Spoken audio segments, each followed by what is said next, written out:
kita sa aking mga pangarap. San man umabot tayo. Bati ko rin ang mga tagapagpakinig ng programang Buhay OFW ngayon sa DWDD 1134 Armed Forces Radio. Mabuhay kayo mga OFW, mga bayani ng Pilipinas.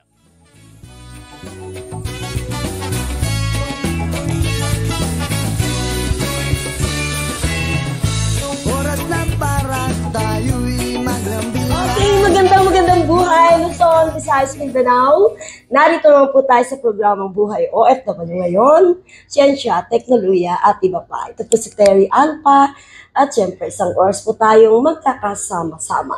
Pero bagong lahat, batiin muna natin ang ating mga followers and viewers ng DWWD Armed Forces Radio. Syempre po ang ating mga magigiting na sundalo. Hello po sa inyo, sir. At thank you so much po sa inyong mga suporta po sa amin.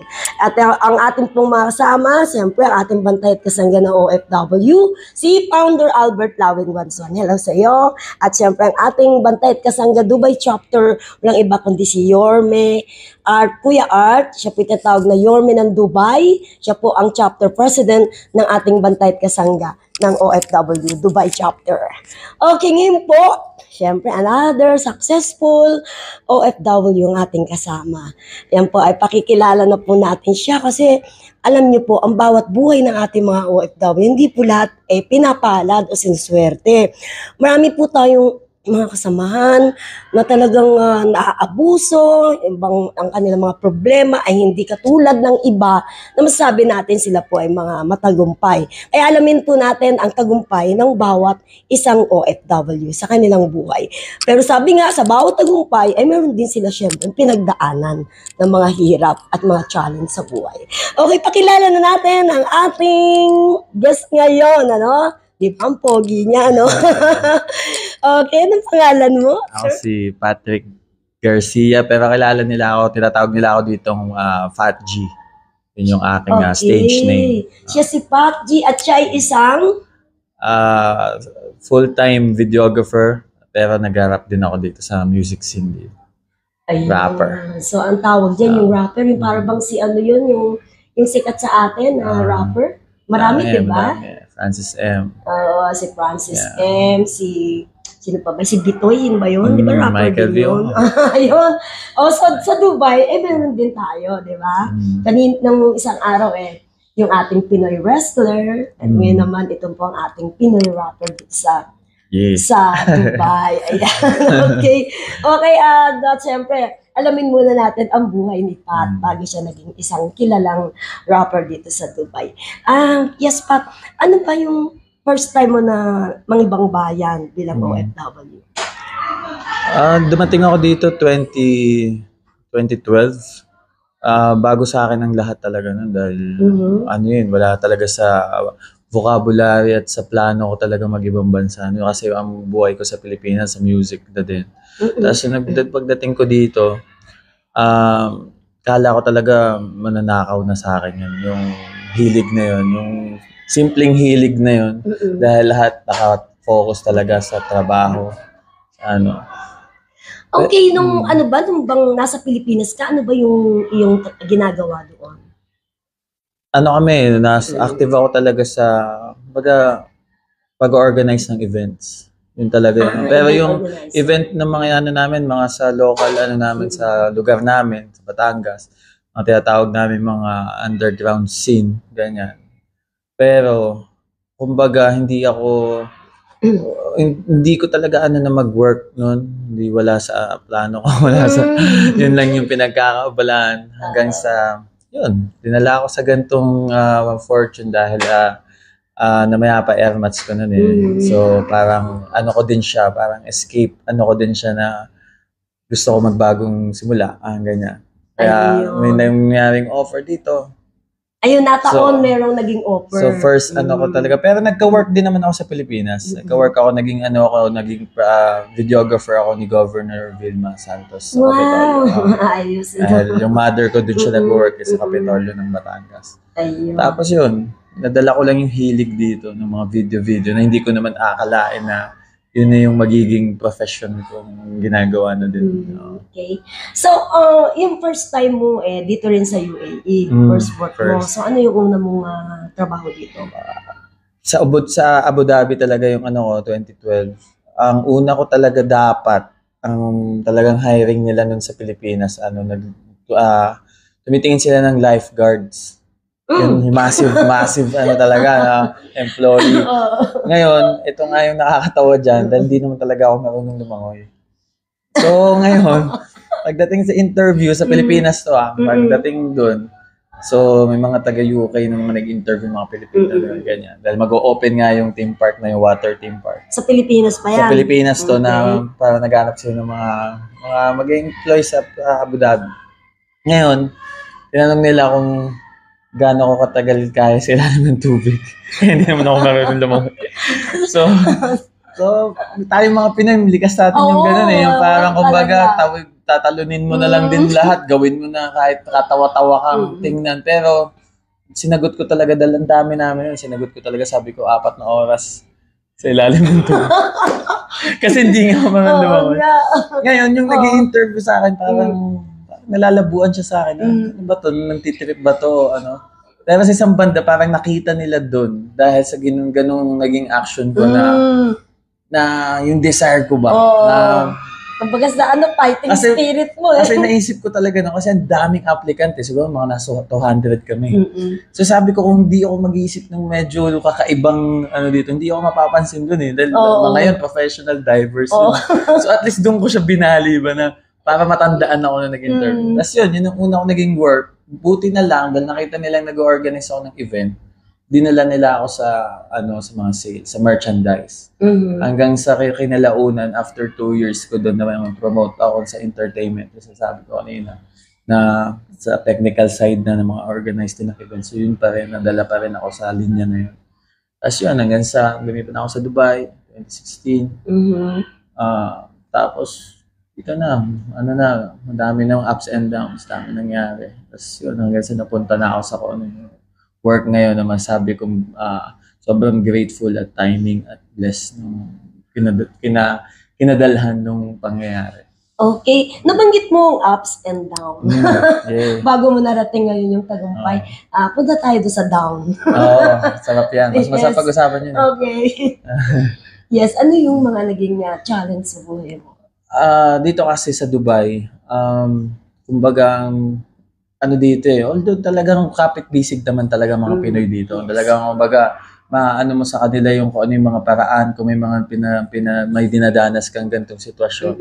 Pero, end of the day, talagang diskarte mo pa rin talaga. Ikaw pa rin yung sarili mo pa rin, kahit buong Pilipino dito, advice ka na, pero sarili mo, hindi mo siya gagalawan. Yes. So, nangyari sa akin, may isa ako naging company na hindi ako nakasahod ng siguro mga 6 months.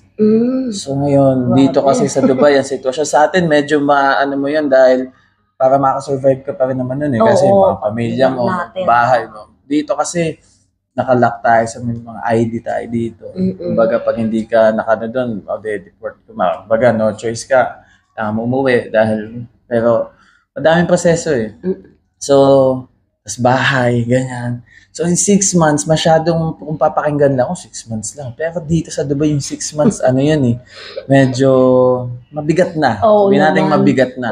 Sa ganung taon pa, sa ganung panahon pa. So, yun na yun. Kung anong mga kasamahan nun, dumating ako sa point, wala talaga din akong pamasahe, wala akong makain, hindi naman ako nagmamakaawang Pero dumating ako sa point talaga na gano'n na nagkataon lang na parang medyo makulit din kasi ugali ko sa parang kumbaga makulit ako sa dumiskarte. Diskarte lang. Di sumusuko. Tapos hanggang sa daming mga pangyayaring na-scam kami, ng mga kapwa Pinoy pa rin. Yes, yan yung Although, biktima lang din sila. Hindi ko naman sila dahil lahat nga nung time na yun ay parang naghahanap ng kung ano ang mapapagkitaan. So, kahit sila medyo kumagat din, naligaw din, na parang naging biktima lang din. Nandamay.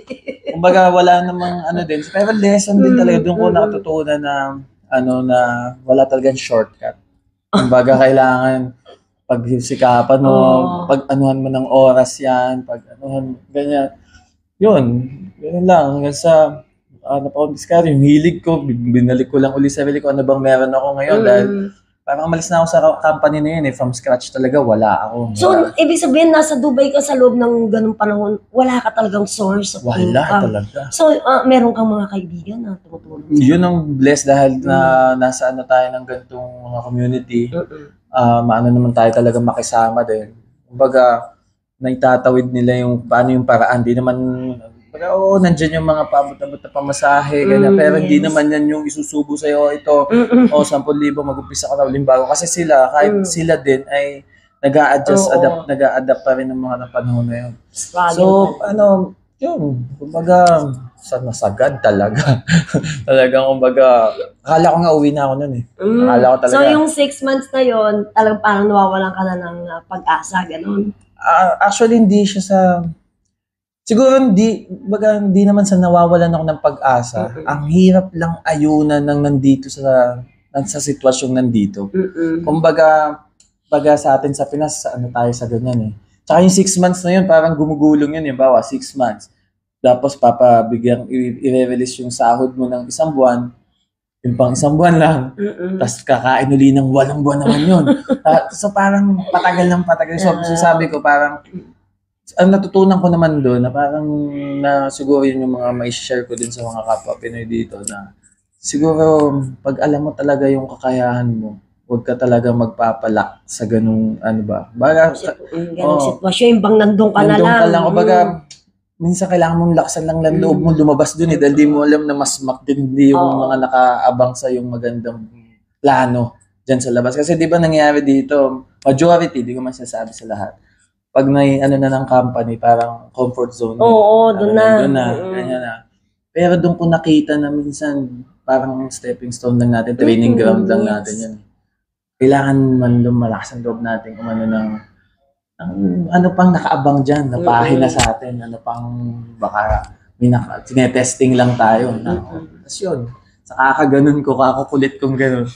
Yan na, dala naman, naayon din, tapos kahit paano, sabi natin, maganda din balikan. Maganda din balikan yung mga ganun nangyayari. Sabi nga highlights pa lang yung mga ganyang pangyayari sa buhay mo lalo ang tumatapang. Oo. Na malakas yan. Yan yung sasabi niya. So yun Pat, bali, yun yung mga down na naranasan mo na talagang ilang buwan talaga na survivor ka. Baga, highlights pa nga lang yun kasi syempre kung i-detail mo pa talaga yun, yung araw-araw mong yun, stress kapag isip, ganito. Dumating na nga ako sa point na aaral ko na din pati yung mga paano maglinis ng mga sasakyan eh. Yung mga nagka-car wash. Kasi sabi ko, ito nga mga to, yun yung mga naging mindset ko na diba? Ito nga mga to, kumikita sa isang araw na sabihin natin 20, 30. Papadaig ba ako dito? Parang ganun eh. Pero parang sa positive ko siya dinadala ba. Tapos parang sabi ko, sige, okay lang, kahit ganito, parang nilunok ko lang din yung pride ko kasi kilala din ako sa music dito. Pero parang sa akin, aanhin ko yung sikat-sikat na ganyan, yung mga popular ka, kung ang totoong realidad mong buhay ay mess. Kumbaga, hindi ka pa talaga luma, hindi ka pa hinog. So, mas inuna ko talagang patasin yun. Parang, hindi ko siya kasi hindi ko malaanin ko talaga yun na patakpakan, sigawan, masarap sa paramdam yun. Oo naman. Pero sinubukan ko din i-atake doon. Kala ko baka nandun yung na sa kitaan ba, yung baga sa survival. Pero naisip ko din na mahirap talaga ang buhay ng music dahil yung time lalong yun, na kung hindi namin ipaglalaban yun ng mga dito, na aabusuhin kami ng aabusuhin dito dahil kanya-kanya din kapit sa patalimnat ng organizer. Yung mga organizer. So kami na, parang sabi ko, kailangan, ang nakita kong aral doon, kailangan nating maayos-ayos ang bawat sarili natin para hindi mangyari yun. Yung mga tayo mabiktima. So, yes. Pag naayos natin sa mga sarili natin, tayo ngayon na makakagawa ng tulay sa iba kung paano sila, hindi nila maranasan na yung mga ganun. Wow, galing naman. Okay, so, bago maluha itong si Pat, punta tayo doon sa kanya namang napakagandang, sabi nga, dumating naman sa kanyang buhay, kung saan siya naman ay umangat. Okay? Naramdaman ko na lang siya na, parang kahit nung wala pa, yung sobrang struggle pa, lagi ako may pakaramdam na alam kong dadating eh. Alam kong, Talagang galing ng kanyang ano. kaya hindi ako siguro, kaya din dahilan na hindi ako umuwi. Kasi alam kong di meron eh. Di ko nga lang alam. Pero ikaw ba marunong magdasal o ano? Ayun. Yun ang ano ko talaga, yun ang source ko talaga. Kumbaga, parang kung wala din ako noon, kung di ako connecta sa ganun, sa mga spiritual na ano, gumibak na ako siguro. Umuwi na lang, talo, uwi, parang pusta yan, ng basketball, talo doon, talo. Pero kumbaga dahil may ano ako, matinding ano ko sa ganyan, dahil din ng mga magulang ko, ng enmats ko, ng mami ko. Yan yung bahagi ng yamang ibinahagi niya sa akin na hindi na matutumbasan ng pera yun. Yung paano yung pananampalataya sa correct. So hindi naman nangangulugan ng ganun ka vocal ka na, pero magre-reflect yun mismo sa iyo yung shine mo na inaano mo sa tao sa ano, dahil sa loob mo hinog ka sa spiritual ba. Tapos yun lang yung naano ko nung parang sabi ko, hindi alam ko dadating sa akin yun eh. So ano na lang ako hanggang sa nararamdaman ko na lang yung kaka-transition na lapit ng mga offer. Konting kulit-kulit lang sa mga story. Tapos biglang may ibang agents. May tatawag may mga makakamata sa akin. Kasi tineknikan ko lang din talaga eh. Dahil sabi ko, lang dumiskarte. Di lang diskarte ng money in, money out eh. Diskarte din ng paano yung mga galawan. Paano yung psyche din ng mga nandito. Yung mga tao, mga company. Paano sila mag-isip. So kailangan mo aralin din. Tapos yun, ako lang. Hanggang sa unti-unti, ganito ang bigayan na. Hanggang sa kinalaunan, may naging bagong company ulit. Medyo nag-ano na naman. Kumbaga, parang yun yung mga masaya ditong part eh. Yung parang, ngayon, naano mo na yung value mo. So parang may ano ka na ngayon. Dahil sa umpisa, talaga mga Pinoy, yung mga nagsisimula, tayo mga Pinoy, lagi talagang parang laglag balikat lang, tanggap tayo. Sige po, okay lang po sa amin yan, gantong amount, ganyan. Pero dahil sa experience, tapos yung naranasan mo pag-struggle, parang ayaw na umulit yun. Alam mo na yan yung value mo. Tapos yun, sabi ko, nangyari posible pala yun. Kasi hindi naman ako graduate ng field na yun eh. Yung mga kasabayan so, experience lang talaga. Uwido lang, diskarte lang, tanong-tanong. Ganyan lang, wala kami iya. Kung may gusto kang alamin mo, aralin mo, puyat. Ganyan lang naman ang mga puhunan ko nun eh. Tapos yun, pumunek na, tapos hanggang sa yung tinatrabahuhan ko ngayon, parang wala pang 1 year dahil nakita nila siguro yung medyo kulit ko sa aking ginagawa, sa yung gigil ko ba.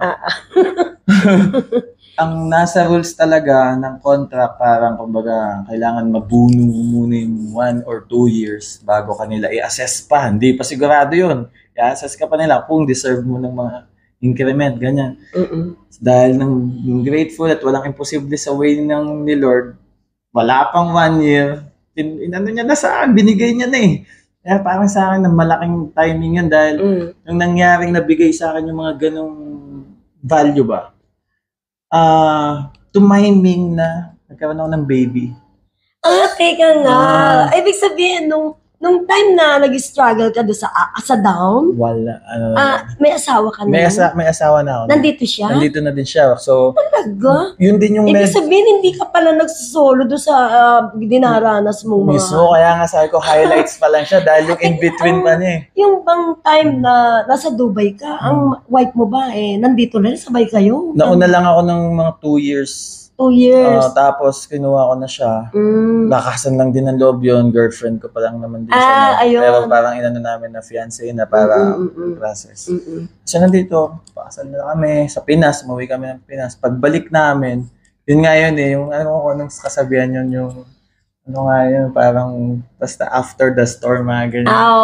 Pagbalik namin, dahil 2015, kinasal kami, ganda ng taon na yun. Dito rin? Sa Pinas. Sa Pilipinas pa. Hindi, nandito kami, tapos umuwi kami ng Pinas para kasal. Okay. So, perfect. Maganda pa yung maganda pa ang work mo.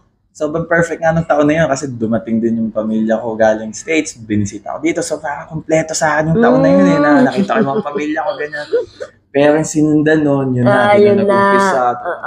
Doon na kami sinubukan. Tapos, buti na lang din na may asawa ko nun na Supportive. dun sa nung nag-down rock the bottom, ano talaga ako na. Kaya nga, kasi yung ayon sa'yo, 6 months kang talagang struggle. So, Damay siya. kasama mo na yung wife Damay mo. siya talaga. At that time na wala naman kayong income, saan kayo tumutuloy? Yun ang di namin nagpaliwanag eh. Baga, di na nga namin alam paano namin na ano yun eh. Paano namin na-handle. Baga, dumaan sa amin yung point na ano eh.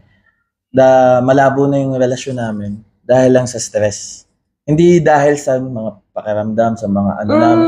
Dahil lang sa stress. So, Dahil, ibig sabihin, di ba kasal na kayo, dito na kayo kasal na tumira, kami. tapos dumaan kayo sa 6 months na talagang hirap, naapektuhan na ang apektuhan talaga kasi yung komunikasyon nyo medyo mag-iiba na noon dahil Problem eh, syempre. kumbaga parang hataw ka na nga, parang kahig na nun, hindi mo lang kung saan tatama eh. Pero si wife, may, ano rin, Meron nagdaan siyang siya work, ng meron siyang work nun. Tapos, kumbaga, hindi siya kaya ng isa eh. Yung ano namin eh. So parang nag-iba din kami ng lifestyle ba? Is kami ng ganito, partition. Maganda din mga kami sa ganun. partition, No? oo. Tapos, ginoon lang din namin. Ayusin. Kasi sa'yo, naka-anuli kami ng ganito.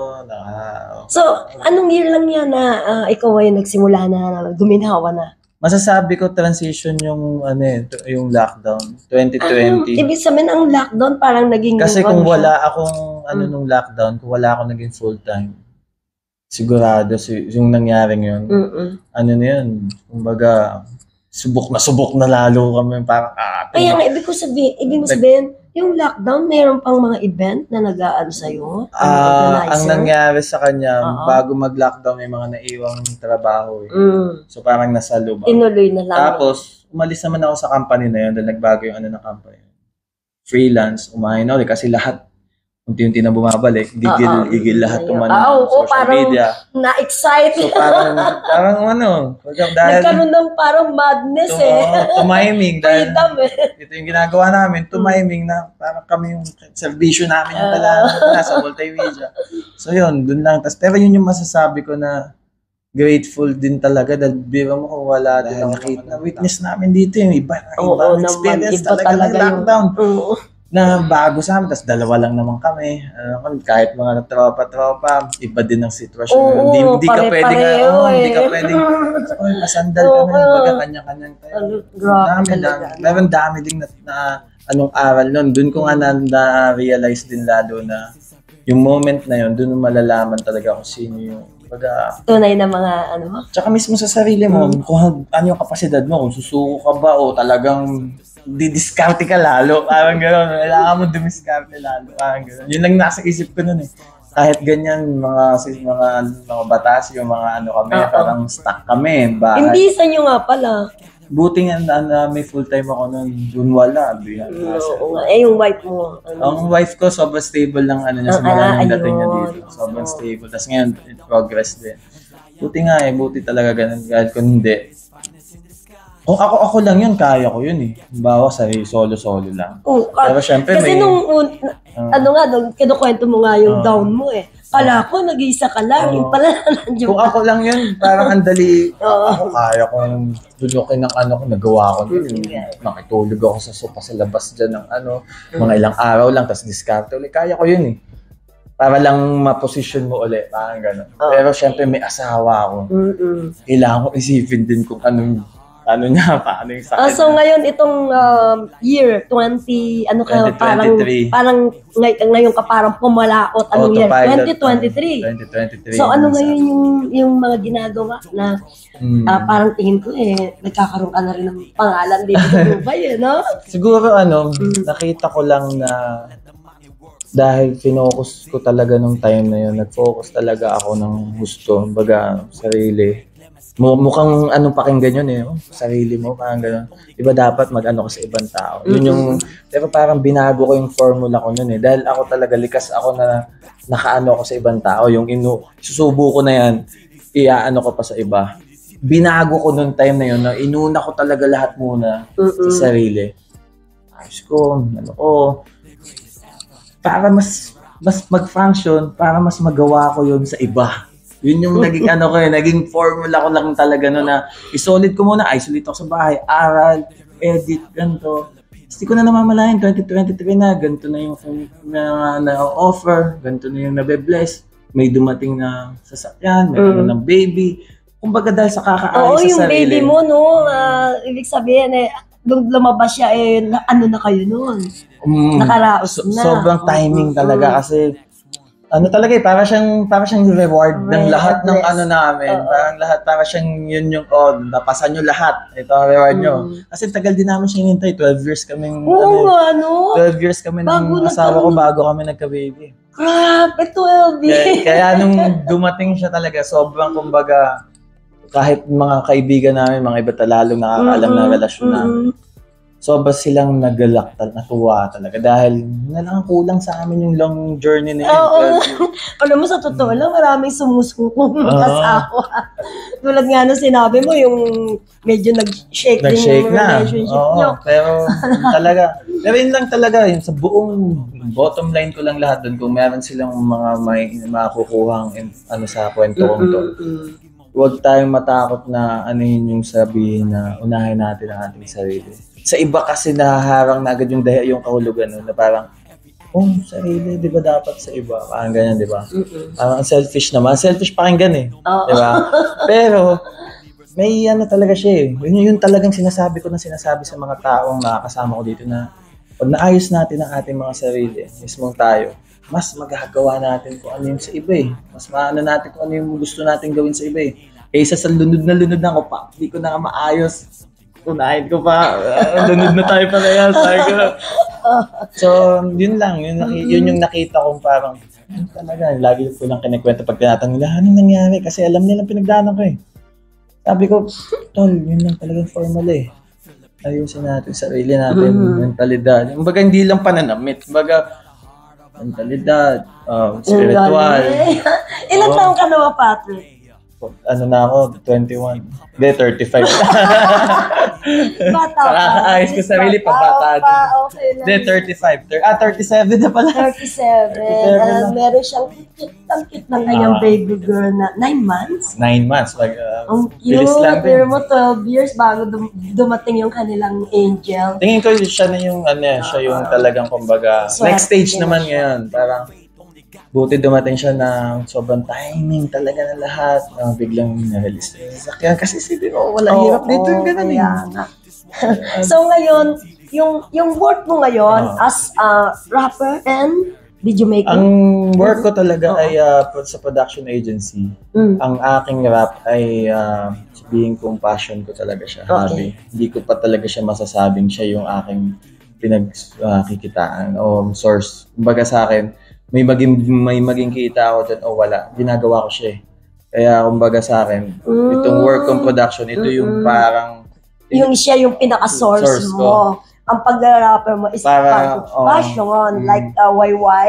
Mismo. Kasi majority dito eh, real talk lang talaga eh, na maswerte ka kung ang iyong mismong passion na yan yung talagang inano mo, pero dito magja-juggle ka ng madami. Mamamaster mo yun eh, na may trabaho ka, ayaw mong mawala tong mga hilig mo, passion mo, music mo. Kailangan mong magalingan sa trabaho mo para maano mo pa rin to. Kasi pag wala kang trabaho, kahit gaano ka kalupit dito, di ka talagang susurvive ka lang. Di pwedeng... Ayan.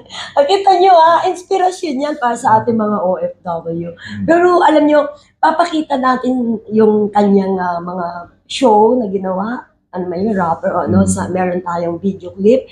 Pero siguro iingan natin ng sample si Patrick. Siguro yung kaya mo bang gawin yung bibigyan mo ng mensahe yung ating mga OFW, yung parang inspirational message through rap?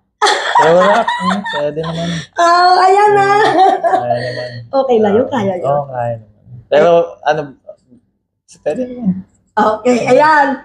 Sa ating po mga followers and viewers, most especially mga OFW sa apat na sulok ng mundo, ito po ang mensahe sa inyo ni Patrick.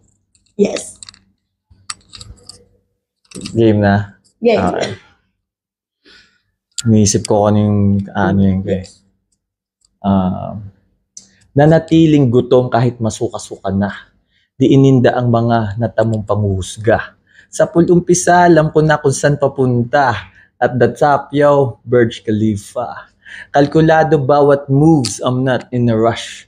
Diretso lang palagi sa pagtapak ng gas. Go-getter. Million dirhams cash. I'm not doing all this for the sake ng magka-fans. Utak ay advance, expo, future connect.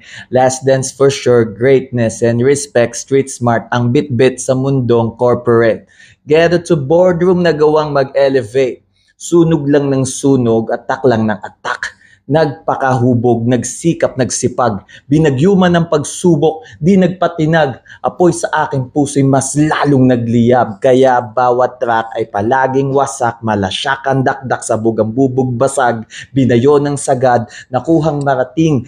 Ang kislap at ningning ng mga bituin. Tumutok ng husto, bawat tira, bullseye. Low-key sa Dubai, worldwide nag-ingay. Stay alpha, fly up so high. Fat G legendary, panghabang buhay. Yeah! Ayan sa ating technical, alam ko may palakpakan dyan. Ayan, palakpakan natin si Patrick. Maraming salamat. Ang galing-galing ng kanyang mensahe na sa pamamagitan ng rap. Ano nating mga Pilipino, dito, mga successful, mga intelligente, talented.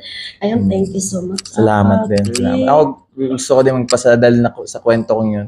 Gusto ko magpasalamat sa lahat ng salamuha namin, sa lakbay namin yun. Sa mula umpisa dito hanggang sa kung nasan kami ngayon. Kung sinong lahat ng tao na nakaano namin dahil din sa mga yun. Baga nagtulong-tulong lang din. Dami din kami na-inspire. Kami din mismo na-inspire. Salamat. Alam niyo kung sino-sino kayo. Maraming salamat sa mga Pinoy na nandito. Mabuhay, diretso lang. Alam ko, may request ang ating mga sundalo. Pwede ka bang magmensahe sa ating magigiting at matatapang na sundalo? Matatapang na sundalo. Tingnan nyo naman, matindi na nga sakripisyo, iniwan pa nila ang kanilang mga sariling pamilya para lang protektahan ang ating bandila. Isipin mo yon, kakayanin mo ba yon? Di mo nga maiwan ang iyong cellphone. Pero sila, nakuha pa nila talagang buwis buhay. Tingnan mo mga sundalo, sila ang ating bayaning tunay. Kita nyo, biglaan niya na. Talagang alam niya. Sige. Maraming salamat din. Nice to meet you. Alam mo, napakaganda ng iyong senior. Kasi marami tayong mga nanonood, mga followers natin sa apat na sulok ng mundo. Mismo. Napanood ka, ayan. Tatapang na yan. Sabi nga, laban. Di ba? Yun lang talaga mga ang sikreto. Yes. Okay, huwag kayong maglilipat ng iyong channel kasi panunuurin niyo pa yung kanyang mga ginawang mga video clip, no? Mga performance, music video. Ayan, para lubos niyo makilala si Patrick at saka yung kanyang tagumpay talaga na kinilala siya sa larangan ng industriya ng rapper ba yan? Musika, singing. Oo, ayan, congratulations. Ayan, at thank you so much sa mga followers and viewers natin na patuloy na sumusubaybay sa atin. Kasi alam nila, sa mga tinatalakay natin dito, mga ini-interview natin, napakarami nilang natututunan sa mga nagiging experience ng ating mga OFW, struggle at saka mga tagumpay nila. Thank you, Patrick, and good luck sa inyo. At pag huwag maglilipat ng inyong radio station, huwag maglag out sa internet, panukurin niyo po ito.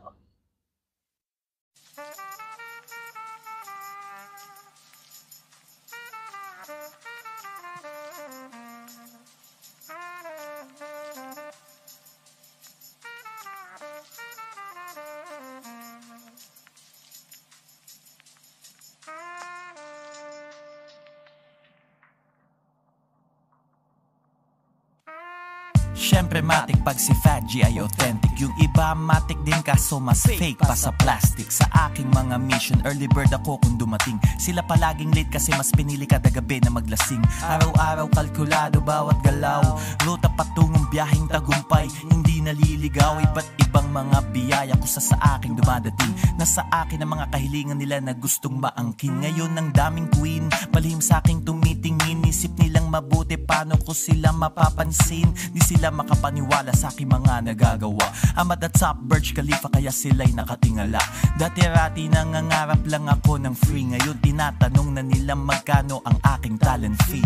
Pinag-uusapan na magkano ang aabutin na presyo. Sa dirham o binasi at hindi sa peso. Sa dirham o binasiya, hindi sa peso ang aking presyo. Ay. Sa dirham o binasiya, hindi sa peso ang aking presyo. Royal Maze Mixtape, Fat G Legendary. Stay tuned. House of G's.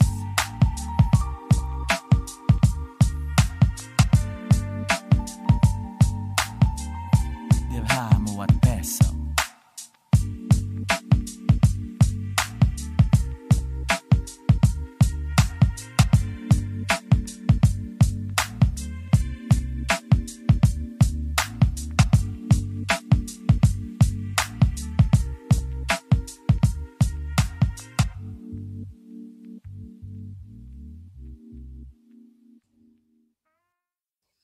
Okay, ayan, napanood ninyo ang ating video clip ng ating Pilipino na sumisikat dito sa Dubai bilang isang magaling na rapper at napakinggan nyo rin po yung kanyang mga struggles na naganap sa kanyang buhay.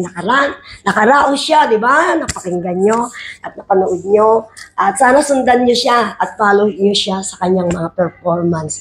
At congratulations, good luck at mabuhay Patrick. Ito po si Terry Alpa, pansamantala nagpapaalam para sa programang Buhay OFW ngayon, Siyensya, Teknolohiya at iba pa. Maraming salamat.